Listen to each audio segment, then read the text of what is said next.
नमस्कार दोस्तों। जय श्री कृष्ण। राधे राधे दोस्तों।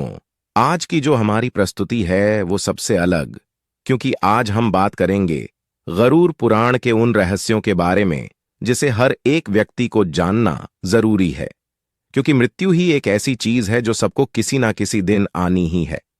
इसलिए आज हम आपको रूबरू कराने वाले हैं गरुड़ पुराण के उन रहस्यों को जो मृत्यु के बाद होता है। और मैं आपको बता दूं कि अगर आप ये वीडियो देख रहे हैं तो इसे अंत तक जरूर देखिएगा, क्योंकि यह गरुड़ पुराण की कथा है। और भगवान श्री कृष्ण कहते हैं कि गरुड़ पुराण की कथा को कभी भी आधा अधूरा नहीं सुनना चाहिए। इसलिए आप इसे पूरा जरूर देखें और सच्ची श्रद्धा से एक बार कमेंट में जय श्री कृष्ण जरूर लिखें। तो चलिए जानते हैं अपने गुरुजी से गरुड़ पुराण के इस रहस्य के बारे में। मित्रों, गरुड़ पुराण जन्म से लेकर मृत्यु और उसके बाद आत्मा के सफर तक के बारे में कई बातें बताता है। ये ऐसे रहस्यों से पर्दा उठाता है जिनके बारे में जानने की जिज्ञासा कई लोगों के मन में रहती है। इतना ही नहीं, गरुड़ पुराण में मृत्यु से जुड़े संस्कारों को लेकर कई नियम भी बताए गए हैं, जिनका पालन करने से मृतक की आत्मा को शांति मिलती है, उसे अच्छी गति मिलती है। वहीं पूर्वजों के आशीर्वाद से व्यक्ति का परिवार खूब तरक्की, सुख समृद्धि पाता है। गरुड़ पुराण के अनुसार मृत्यु के बाद मनुष्य शरीर की आत्मा 13 दिनों तक अपने ही घर में रहती है। इसलिए मृत्यु के बाद 13 दिनों तक कई संस्कार किए जाते हैं। मृतक की आत्मा के लिए रोज भोजन निकाला जाता है। इसके बाद 13वीं की जाती है, पिंडदान किया जाता है। दरअसल मृत्यु के बाद यमदूत आत्मा को तुरंत अपने साथ यमलोक ले जाते हैं, जहां उसके कर्मों का हिसाब किया जाता है और फिर 24 घंटे बाद आत्मा फिर से अपने घर पर लौट आती है। इसके पीछे वजह उसका अपने परिवार के प्रति मोह होता है। यहाँ आत्मा अपने परिजनों के बीच भटकती रहती है, उन्हें पुकारती रहती है, लेकिन परिजन जब उसकी आवाज नहीं सुनते हैं तो वह बेचैन हो जाती है। चूंकि उसके शरीर का भी अंतिम संस्कार हो चुका होता है, लिहाजा वह अपने पुराने शरीर में भी प्रवेश कर पाती है। इस दौरान आत्मा इतनी कमजोर हो जाती है कि वह कहीं भी यात्रा करने में असमर्थ रहती है। फिर परिजन पिंडदान करते हैं, 13वीं के दिन जरूरी संस्कार करते हैं, जिससे आत्मा को बल मिलता है और वह यमलोक की यात्रा करती है। इतना ही नहीं, पिंडदान के समय दिया गया भोजन आत्मा को 1 साल तक शक्ति देता रहता है। इसलिए पिंडदान को बेहद जरूरी माना गया है। वहीं जिन आत्माओं के लिए पिंडदान नहीं किया जाता है, उन्हें यमदूत 13वें दिन जबरदस्ती घसीटे हुए यमलोक की ओर ले जाते हैं। इससे मृतक व्यक्ति की आत्मा को बेहद कष्ट उठाने पड़ते हैं। वहीं जिन लोगों के कर्म खराब रहते हैं, उनकी आत्मा भी बहुत कष्ट उठाती है। गरुड़ पुराण के अंदर उल्लेख मिलता है कि जब कोई इंसान मरता है तो उसे यमदूत लेने आते हैं, और जब इंसान की मौत होने वाली होती है तो उसे दिव्य दृष्टि प्राप्त हो जाती है, जिसकी वजह से वह तीनों लोक को देख सकता है। गरुड़ पुराण के प्रथम अध्याय के अंदर उल्लेख मिलता है कि जब यमदूत मरने वाले इंसान के निकट आते हैं तो उसके बाद उस इंसान की इंद्रियां विकल हो जाती हैं और यमदूत उसके शरीर से प्राण निकाल लेते हैं। गरुड़ पुराण बताता है कि कौवे के समान काले, बड़े दांत वाले और क्रोधपूर्ण नेत्रों वाले यम के दूत जब मरने वाले इंसान के समीप आते हैं तो फिर वह डरकर मल और मूत्र त्याग देता है। संसार में वासना के मोह के अंदर फंसा व्यक्ति शरीर को छोड़ना नहीं चाहता है, लेकिन यमदूत उसे पकड़कर जबरदस्ती शरीर से बाहर निकालते हैं। अपने भौतिक शरीर को छोड़कर हाय हाय करता हुआ वह प्राणी यमदूतों के द्वारा पकड़कर खींचा जाता है। और यमदूत उसे नरक के अंदर जी जाने वाली यातनाओं के बारे में बताते हैं।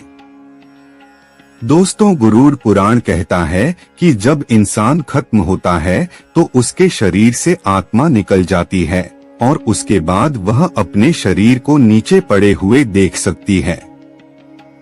बहुत सी आत्माओं को अपने शरीर से मोह होता है तो वे वापस शरीर के अंदर प्रवेश करने की कोशिश करती हैं, लेकिन वह इसके अंदर सफल नहीं हो सकती है। उसके बाद माया मोह से बंधी हुई वह आत्मा जोर जोर से रोने बिलखने लग जाती है।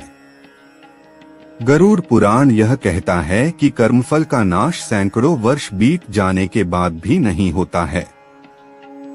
यदि आत्मा को पिंडदान नहीं किया जाएगा तो उसका प्रेत शरीर कैसे बनेगा, और शरीर ही नहीं बनेगा तो वह कर्मफल कैसे भोगेगा। और जब कर्मफल ही नहीं भोग पाएगा तो उसको मनुष्य जीवन नहीं मिल पाएगा और दुखी होकर इस संसार में भटकता फिरेगा। कहने का मतलब है कि मरने के बाद 12 दिन प्रेत घर में रहता है और उसके बाद उसे एक टेम्परेरी शरीर प्राप्त हो जाता है। फिर उस शरीर को लेकर वह 13वें दिन यम मार्ग के अंदर चलता है, और यदि उस जीव ने अच्छे कर्म किए हैं तो वह आसानी से यम मार्ग को पार कर सकता है। लेकिन यदि उसने अच्छे कर्म नहीं किए तो यम मार्ग में उसे बहुत पीड़ा का सामना करना पड़ता है। पहले दिन जो पिंडदान होता है उससे सिर बनता है और दूसरे पिंडदान से गर्दन और कंधे, तीसरे पिंडदान से हट बनता है, चौथे पिंडदान से पीठ, पांचवें से नाभि, छठे और सातवें से कटी और गुहा पैदा होते हैं, आठवें से जांघें और 9वें से पैर बनते हैं। इन सब के अलावा 10वें पिंडदान से प्रेत की भूख और प्यास दोनों जाग जाती हैं। उसके बाद प्रेत 11वें और 12वें पिंडदान से भोजन करता है और 13वें दिन घर से यमदूतों के साथ चल पड़ता है। यमपुरी को जाने के लिए आत्मा को रास्ते के अंदर आने वाले 16 पुरों को पार करना पड़ता है।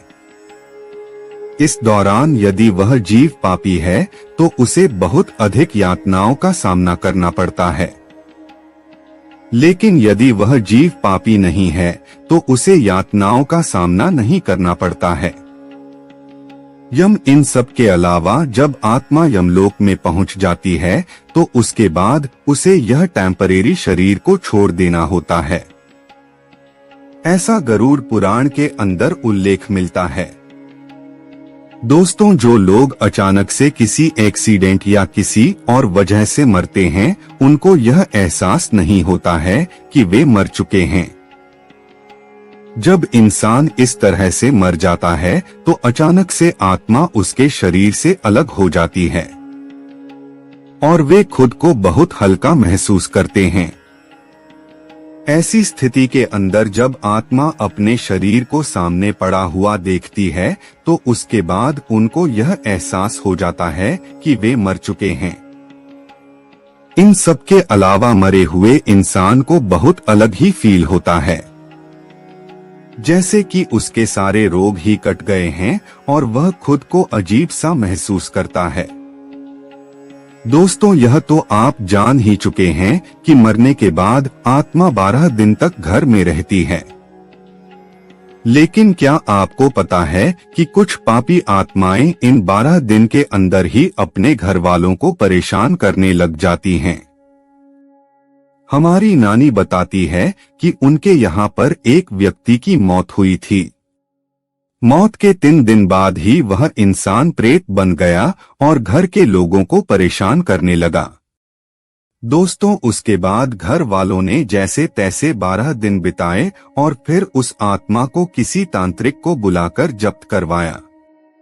हालांकि सारे लोग एक जैसे नहीं होते हैं। कुछ लोग घोर पापी होते हैं और इसी वजह से वे मरने के बाद प्रेत बन जाते हैं। दोस्तों, जैसा कि गरुड़ पुराण के अंदर लिखा हुआ है कि किसी इंसान के मरने के बाद रोना नहीं चाहिए। रोने की वजह से आत्मा को भी कष्ट पहुंचता है। जब आत्मा अपने परिजनों के रोने को सुनती है तो उसे भी बहुत अधिक दुख होता है। यह आत्मा के विदाई का समय होता है। ऐसी स्थिति के अंदर यदि कोई रोता है तो आत्मा के मन में वैराग्य का भाव नहीं आता है, जो उसकी आगे की यात्रा के अंदर बाधक होता है। जब आत्मा अपने प्रियजनों के रुदन को देखती है तो वह भी जोर जोर से चिल्लाती है कि वह मरी नहीं है, वह यहाँ पर है। मरा तो केवल उसका शरीर है। हालांकि उसकी बात को कोई नहीं सुनता है, क्योंकि उसे कोई देख नहीं पाता है। हिंदू धर्म ग्रंथों की माने तो इंसान के जन्म लेने के मकसद को कभी नहीं भूलना चाहिए। आज हम जिस संसार के अंदर रह रहे हैं वह एक मायाजाल है और यहाँ पर हम केवल कुछ समय के लिए आए हैं, अच्छे कर्म करने के लिए आए हैं। हमारा यह घर नहीं है। बहुत से लोग यही समझते हैं कि यह संसार ही उनका घर है। वे इस संसार से और घर परिवार से जुड़ जाते हैं और उसके बाद पाप कर्म करते हैं। मौत के बाद उन्हीं के घर वाले उनका छोटा सा काम भी नहीं कर पाते हैं और वो इंसान जिंदा रहते हुए अपने घर वालों का पालन पोषण करता है, उनके लिए कुकर्म करता है। इन कुकर्म की सजा केवल उसी को मिलती है जो यह पाप करता है। यदि आप अपने घर वालों को सुखी रखने के लिए चोरी करते हैं या कोई और गलत काम करते हैं तो उसकी सजा आपको मिलेगी। लेकिन यदि आप सच में अपने परिवार का भला चाहते हैं तो उन्हें जितना हो सके अच्छा बनाने की कोशिश करें। उनके मन, कर्म और वचन के अंदर जो बुराइयां हैं उन सबको खत्म करने की कोशिश कीजिए ताकि उनको सच्चा सुख मिल सके। गरुड़ पुराण के अनुसार मैं अत्यंत दुर्गम यम मार्ग का वर्णन करता हूँ, जो पुण्यात्माओं के लिए सुखद है तो बुरे लोगों के लिए बहुत अधिक दुखद है। गरुड़ जी कहते हैं, हे भगवान, आपने भक्ति मार्ग के बारे में वर्णन किया है और इसमें होने वाली गति का भी वर्णन किया है। अब हम भयंकर यम मार्ग के बारे में जानना चाहते हैं।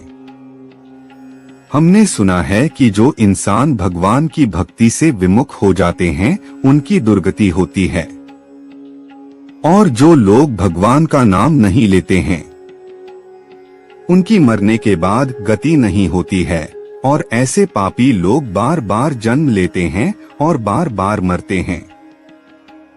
हे भगवान, यम मार्ग में जो दुख प्राप्त होते हैं आप उनके बारे में हमसे कहें।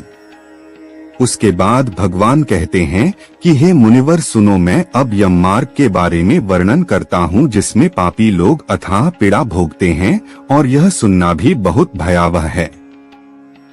जो प्राणी सदा पाप कर्म करते हैं, दया और धर्म का उनको कोई मतलब नहीं होता, दुष्ट लोगों की संगति में रहते हैं, सत्शास्त्र और सत्संग से विमुख हैं, धन और मान से चूर हैं, असुरी ताकतों को प्राप्त हैं, जिनका चित्त विषयों में अटा हुआ है, जो मोह जाल के अंदर फंसे हुए हैं और कामनाओं को भोगने में लगे हैं, ऐसे व्यक्ति नरक के अंदर गिरते हैं।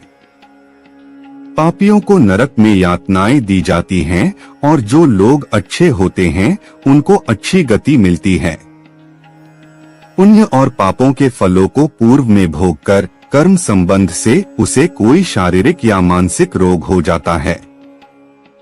मानसिक और शारीरिक रोग से युक्त और जीवन धारण करने की आशा के साथ उस व्यक्ति की जानकारी के बिना ही सर्प की भांति बलवान काल उसके पास पहुंचता है।